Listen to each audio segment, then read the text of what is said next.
တင်ရောက်နေတဲ့နေရာကိုမကြိုက်ဘူးဆိုရင်လှုပ်ရှားလိုက်ပါတင်ဟာလှုပ်ရှားလို့မရတဲ့တစ်ပင်တစ်ပင်မှမဟုတ်ပဲကျွန်တော်ဒီစကားကိုအရန်တဘောကြပါတယ်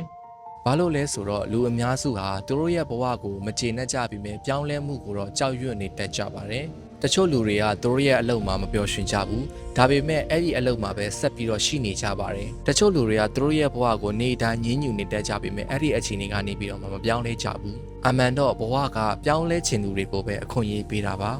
ဒါပေမဲ့ပထမအဆုံးခြေလှမ်းကိုတော့ကိုယ်တိုင်စပြီးတော့မှလှမ်းရမှာဖြစ်ပါတယ်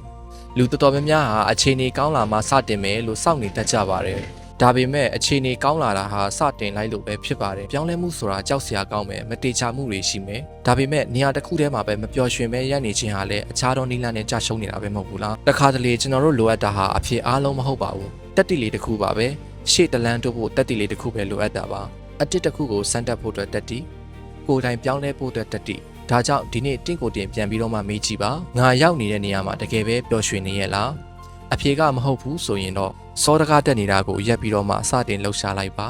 ဘာလို့လဲဆိုတော့တင်ဟာအမြင့်တွယ်နေတဲ့တစ်ပင်တစ်ပင်မဟုတ်ပါဘူးတင်ဟာရွေးချယ်နိုင်ပါတယ်တင်ဟာလှုပ်ရှားနိုင်ပါတယ်တင်ဟာပြောင်းလဲနိုင်ပါတယ်ပြီးတော့ကိုလိုချင်တဲ့ဘဝကိုကိုယ်တိုင်ဖန်တီးနိုင်ခွင့်ရှိပါတယ်ဒါကြောင့်မလို့တင်ရောက်နေတဲ့နေရာမှာမပျော်ဘူးဆိုရင်စတင်ပြီးတော့မှလှုပ်ရှားလိုက်ပါ